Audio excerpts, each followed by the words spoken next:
வணக்கம். நான் டாக்டர் ராமநாதன் அர்ச்சனா. இன்றைக்கு 2025ஆம் ஆண்டு ஜூலை மாதம் 25ஆம் தேதி. இன்றைக்கு ஒரு சின்ன வீடியோட உங்களோட ஜாயின் பண்றதுல சந்தோஷம். என்னென்றால் இன்றைய தினம் அந்த சிறப்புரிமை தொடர்பான வினாக்கள், அதாவது மோஷன்ஸ் சொல்லுவார்கள். மோஷன்ஸ் பாராளுமன்ற சிறப்புரிமை குழுவுக்கு அனுப்பப்பட்டிருக்கிறது. ஸோ இது தொடர்பாக சிறப்புரிமையில அந்த வீடியோக்கள் ஆராயப்படும், நேரம் அந்த சர்க்குலர் ஆராயப்படும்.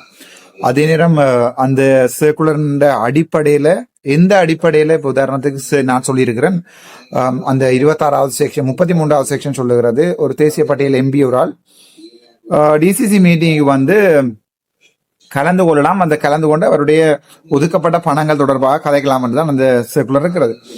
ஆகவே அது தொடர்பாக அதை மீறி ஜனாதிபதி அவர்கள் நியமித்திருப்பதை நாங்கள் கேள்விக்கு உட்படுத்த முடியாது. ஜனாதிபதி விரும்பின செய்யலாம் தானே, நாங்கள் நிறைவேற்ற அதிகாரம் உள்ள ஒரு நாடு. சோ அதுல ஜனாதிபதி அவர்கள் அதை மீறி செய்திருக்கிறதை நாங்க ஒண்ணும் செய்யல. ஆனா என்னென்றால் அதுல மானா பிரதீபன் செயலாளராக இருக்கின்ற எங்களுடைய அரசாங்க அதிபர் பிரதீபன் ஒரு சில பிள்ளைகளை விட்டிருக்கிறார். என்னென்றால் அதுல வெவ்வேறுபட்ட, அதுல 26வது 23வது நினைக்கிறேன் சொல்லுகிறது என்னென்றால், அதாவது பிரதீபன் அவர்களால் தனக்கு விரும்பின மாதிரி எல்லாரையும் கூப்பிடல.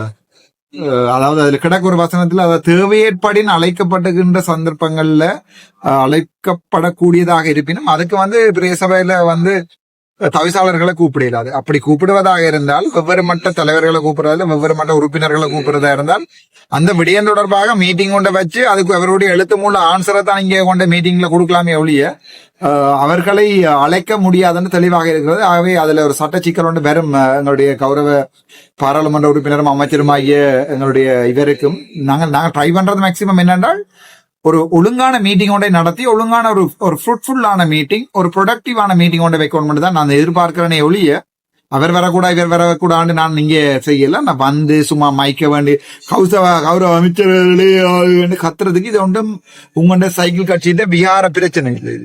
இது ஒரு மாவட்டத்தின் அபிவிருத்தியை தீர்மானிக்கிற அபிவிருத்தி குழு கூட்டம். அதுக்கு பெரிய சபையில இருந்து என்ன அபிவிருத்தி செய்ய போறீங்களாவே நாங்கள் அந்த விடயத்தை பாராளுமன்றத்தை போட்டுக்கலாம். அந்த கத்தினாக்கள் ரெடியா இருந்தா நல்லா அழைப்புகள் வருகின்ற சந்தர்ப்பத்துல பிரச்சனைகள் வரும். இதுல பிரதீபன் அவர்களுக்கு நான் கால் பண்ணி சொல்லி இருக்கிறேன், நீங்கள் அது பிளவிட்டு இருக்கிறீங்க, சர்க்குலர் எங்கேயோ பார்த்த ஞாபகம் இருக்குன்னு சொன்னா, சர்க்குலர் பார்த்த ஞாபகம் படி மீட்டிங்களுக்கு கூப்பிடல அதுதானே. சோ அது தொடர்பாக நான் ஒரு விடயம் ஒன்றை இங்க சொல்லியிருக்கிறேன். ஆகவே அந்த விடயம் தொடர்பாக இப்போது பாராளுமன்றத்தில் நேரடியாக விசாரிக்கப்படும். அந்த என்னுடைய ஸ்பீச்சை நீங்கள் இதை தொடர்ந்து பார்க்கலாம். நன்றி. Question of privilege, Honorable Dr. Ramanathan Arjunan. Thank you, Deputy Speaker.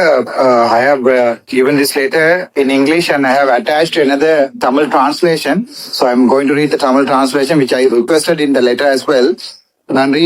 நான் வைத்தியர் ராமநாதன் அர்ச்சுனா. இலங்கை பாராளுமன்றம் 2025-7-17 அன்று யாழ்ப்பாண ஒருங்கிணைப்பு குழு கூட்டத்தில் அரசியல் கட்சிகளின் பிரதேச சபை தவிசாளர் சுகிர்தன் மற்றும் சக உதவி தவிசாளர்களினால் பாராளுமன்ற சிறப்புரிமை மீறல் தொடர்பான முறைப்பாடு வழங்குதல். மதிப்புக்குரிய பிரதி சபாநாயகர் அவர்களே, இலங்கை ஜனநாயக சோசலிச குடியரசின் சிறுபான்மை தமிழ் மக்களின் பாராளுமன்ற உறுப்பினராகிய நான் தங்களுக்கு கடந்த மாவட்ட ஒருங்கிணைப்பு குழு கூட்டத்தில் திட்டமிடப்பட்டு அரங்கேற்றப்பட்ட எனக்கு எதிரான பாராளுமன்ற சிறப்புரிமை மீறல் தொடர்பான முறைப்பாடு ஒன்றினை வழங்கி அதனை பாராளுமன்ற சிறப்புரிமை குழுவிற்கு ஆட்டுப்படுத்துமாறு இத்தால் வேண்டிக் கொள்கிறேன்.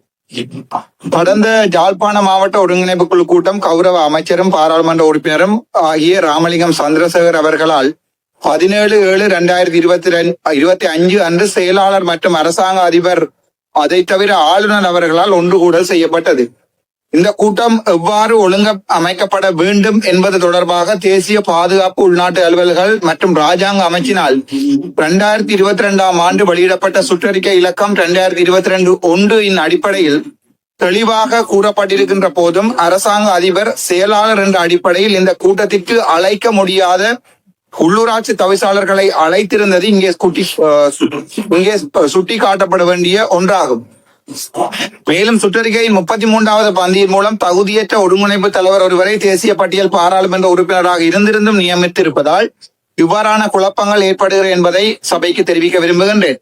இதன்போது கௌரவ பாராளுமன்ற உறுப்பினர் இளங்குமரன் அவர்களால் கொடுக்கப்பட்ட மாநகர சபை பாதை ஒன்றினை மூடியமை தொடர்பான விவாதத்தின் போது யாழ் மாநகர சபை மற்றும் பிரதேச சபைகளால் பாதைகளின் ஓரம் கொட்டப்படுகின்ற குப்பைகளை ஒழுங்காக அப்புறப்படுத்தப்படுவதில்லை என்ற கருத்தினை பாராளுமன்ற உறுப்பினராக பொறுப்பான முறையில் நான் தெரிவித்த போது அங்கே வரவழைக்கப்பட்டிருந்த கட்சி சார்ந்த உள்ளூராட்சி சபை தவிசாளர்கள் அந்த சபையின் நாகரிகம் தெரியாமல் ஒரு பாராளுமன்ற உறுப்பினரும் வைத்தியருமாகிய என்னை இழிவான சொற்களால் வெளியே போடா நாயே என்ற விதத்தில் பொருள்பட விழித்திருப்பதானது ஒரு பாராளுமன்ற உறுப்பினருக்கு வழங்கப்பட வேண்டிய கௌரவம், அதே நேரம் ஒரு பாராளுமன்றத்துக்கு வழங்கப்பட வேண்டிய கௌரவம் இரண்டினையும் கேள்விக்குள்ளாக்கி இருக்கிறது.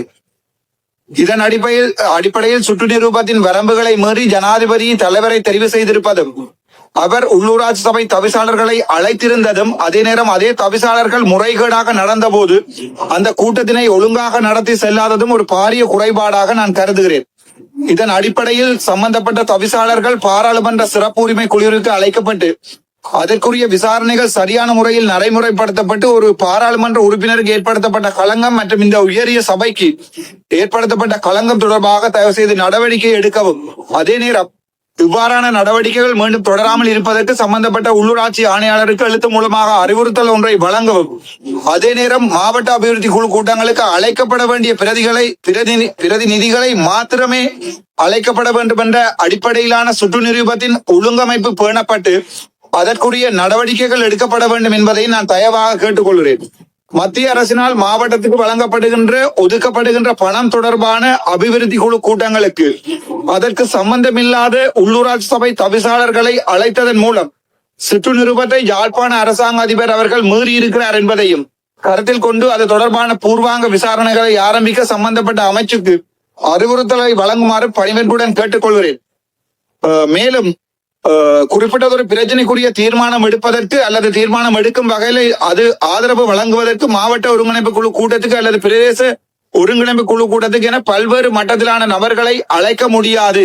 அவ்வாறான சந்தர்ப்பம் ஒன்றில் அவசியப்படுமாயின் ஒரு சில நாட்களுக்கு முன்னரே அவர்களை அழைத்து குறித்த விடயம் தொடர்பான கருத்தை எழுத்து மூலம் மாவட்ட செயலாளருக்கு அல்லது பிரதேச செயலாளருக்கு அறிவித்திருத்தல் வேண்டும் என சுற்றறிக்கையின் 26வது பந்தி கூறுகிறது. இந்த சுற்றறிக்கையினை யாழ்ப்பாண அரசாங்க அதிபர் மானா பிரதீபன் மீறி இருப்பதாலும் கூட்டத்திற்கு ஒவ்வாத சம்பந்தமில்லாத தனிநபர்களையும் அரசியல்வாதிகளின் கையாட்களையும் நுழைய அனுமதிப்பது ஒரு மாவட்டத்தின் அபிவிருத்திக்கு பொறுப்பான ஒருங்கிணைப்பு குழு கூட்டத்தை திட்டமிட்டு சிதைப்பதாக பொதுமக்கள் கருதுவதால் அரசாங்க அதிபர் மானா பிரதீபன் இக்குழுவிற்கு அழைக்கப்பட்டு விசாரணைக்கு உட்படுத்தப்பட வேண்டும். இதன் அடிப்படையில் இந்த சிறப்புரிமை மீறல் தொடர்பான முறைப்பாட்டினை சரியான முறையில் ஆற்றுப்படுத்துமாறு கௌரவ பிரதி சபாநாயகர் அவர்களை அன்புடன் வேண்டிக் கொள்கிறேன். நன்றி. There wide disparity between your English and your Tamil translation given here. Anyway, I will forward it to the Speaker for appropriate action. We come to அதே நேரம் பிரதி சபாநாயகர் அவர்கள் சொன்னார், நீங்கள் தந்திருக்கிற ஆங்கிலத்துக்கும் நான் வாசித்த தமிழுக்கும் ஒரு மிகப்பெரிய வேறுபாடு இருக்கிறது என்று சொல்லி. ஆனால் என்னடா நான் அதில் பின்னுக்கு தமிழ் கொடுத்திருக்கிறேன், அவர் அதை பார்க்கல போலக்கு. ஆனால் தமிழில் ஒரு சில வசனங்களை நான் சேர்த்திருக்கிறேன் மேலதிகமாக. அந்த பந்திகள், அதாவது சுற்றறிக்கையினுடைய பந்திகளை எழுதி சேர்த்திருக்கிறேன். அதை கன்சார்ட்டுக்கு அனுப்பியிருக்கிறேன். ஆகவே அவை பதிவு செய்யப்படும்.